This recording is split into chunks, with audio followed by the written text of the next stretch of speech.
Ready start. सभ्यता की शुरुआत से ही प्रकृति और मनुष्य के बीच बहुत गहरा संबंध रहा है।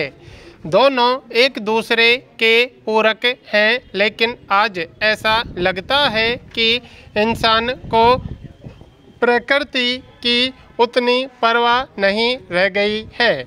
इसमें दो राय नहीं कि पर्यावरण संतुलन को बनाए रखना आवश्यक है, लेकिन विकास इंसानी सभ्यता का एक जरूरी पहलू है। पहले जहां जंगल थे, चारों तरफ हरियाली थी, वहां अब सब कुछ सिमटता नजर आ रहा है। बढ़ती आबादी के समानांतर विकास एक अपरिहार्य स्थिति है, मगर इस क्रम में अनेक जगहों पर पेड़ों की अनियंत्रित कटाई के साथ ही जंगलों की स्थिति ऐसी कर दी गई है जिससे आज पारिस्थितिकी के सामने एक बड़ा संकट खड़ा हो रहा है। भारत में पिछले कुछ वर्षों से जंगल लगातार कम होते जा रहे हैं। ऐसे दौर में जब पर्यावरण विशेषज्ञ दुनिया भर में घटते जंगलों पर चिंता जता रहे हों, भारतीय वन सर्वेक्षण की रिपोर्ट ने थोड़ी राहत दी है।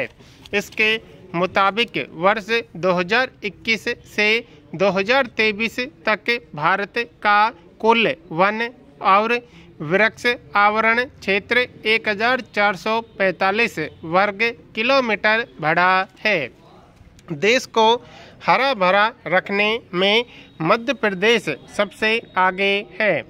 अरुणाचल प्रदेश, महाराष्ट्र, छत्तीसगढ़, राजस्थान, उत्तर प्रदेश और ओडिशा में भी 2 साल पहले के मुकाबले हरियाली बढ़ी है। इससे संकेत मिलते हैं कि देश में कई वर्षों से जारी सामाजिक वानिकी, वन उत्सव और वृक्षारोपण जैसी योजनाओं का असर दिखने लगा है। हालांकि रिपोर्ट में ये तथ्य चिंताजनक है कि उत्तराखंड और पूर्वोत्तर के राज्यों में वन एवं वृक्ष आवरण क्षेत्र घटा है। पहली नज़र में यह तथ्य राहत दे सकता है कि देश में पिछले 2 वर्षों में वन और वृक्ष क्षेत्र का दायरा देश के कुल भौगोलिक क्षेत्र के 1/4 से ज़्यादा हो गया है। लेकिन राष्ट्रीय स्तर पर यह दायरा बढ़ने के बावजूद पारिस्थितिकी संतुलन की दृष्टि से लक्ष्य फिलहाल काफ़ी दूर है। राष्ट्रीय वन नीति 1988 के मुताबिक पारिस्थितिकीय स्थिरता कायम रखने के लिए देश के कुल भौगोलिक क्षेत्र का कम से कम 1/3 हिस्सा वन क्षेत्र होना चाहिए। FSI ने सर्वेक्षण रिपोर्ट की शुरुआत वर्ष 1987 में की थी। तब से अब तक ये हिस्सेदारी करीब 2% ही रही है। जाहिर है दुनिया के दूसरे देशों की तरह जनसंख्या वृद्धि, शहरीकरण और औद्योगिकरण के कारण भारत में भी जंगल प्राकृतिक तौर पर फल फूल नहीं पा रहे हैं। विकास परियोजनाओं की अहमियत से इनकार नहीं किया जा सकता, लेकिन खनन के लिए जंगलों की कटाई बड़ी समस्या है, जिस पर सुप्रीम कोर्ट ने भी समय समय पर चिंता जताई है। गौरतलब है कि हरियाली क्षेत्र में जो बढ़ोतरी दर्ज की गई है उसका अधिकतर हिस्सा प्राकृतिक वन क्षेत्र से बाहर है, जो वृक्षारोपण और कृषि आधारित वानिकी का नतीजा है। निश्चित रूप से इन प्रयासों का अपना महत्व है, लेकिन प्राकृतिक वन क्षेत्र के भरे पूरे पेड़ों की तुलना शहरों में पौधरोपण अभियान से तब तक नहीं हो सकती जब तक कि लगाए गए पौधे पूरी तरह विकसित नहीं हो जाते। ऐसे में वन संशोधन अधिनियम 2023 को लेकर चल रही बहस की अहमियत भी बढ़ जाती है। इस संशोधन में गैर वर्गीकृत जंगल का संरक्षण हटाने की बात है। गौर करने की बात है कि इस श्रेणी में कुल वन क्षेत्र को 16% से ज़्यादा हिस्सा आ जाता है, जो बुनियादी ढांचा परियोजनाओं से संभावित से खतरे के दायरे में आ जाएगा।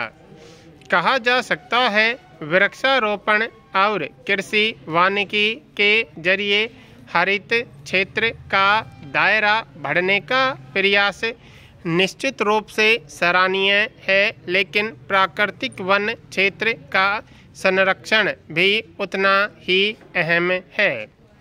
दुनिया तेजी से शहरीकरण की ओर बढ़ रही है, लेकिन हकीकत यह है कि शहरीकरण हमारी प्रकृति के सामने कहीं ज़्यादा चुनौती पेश कर रहा है।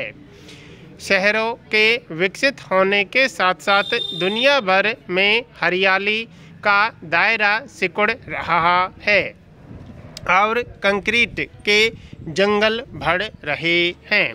इतना ही नहीं, बिगड़ते पर्यावरणीय संतुलन और मौसम चक्र में आते बदलाव के कारण पेड़ पौधों की अनेक प्रजातियों के अलावा जीव जंतुओं की कई प्रजातियों के अस्तित्व पर भी अब संकट के बादल मंडरा रहे हैं।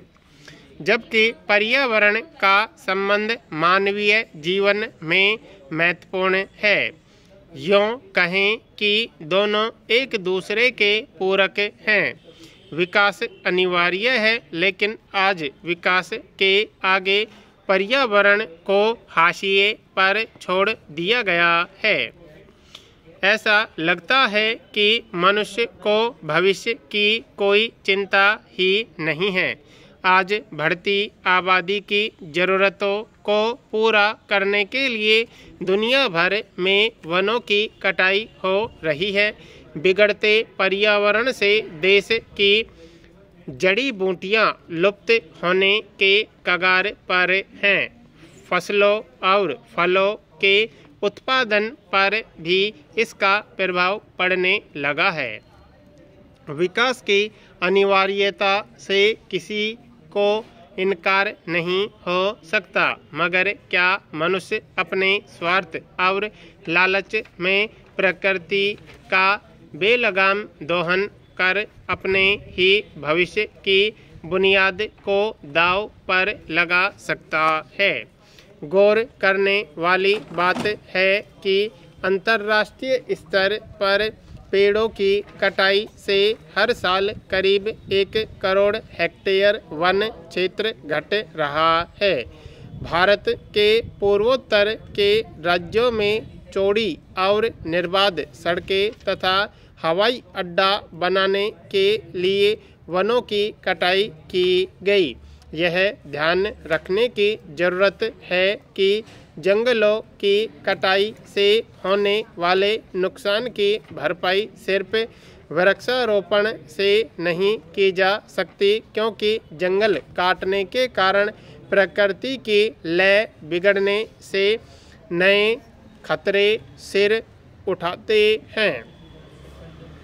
ऐसे में मानव सभ्यता को इन खतरों से बचाने के लिए वैश्विक स्तर पर जंगलों की रक्षा की दूरगामी रणनीति बनाना जरूरी है।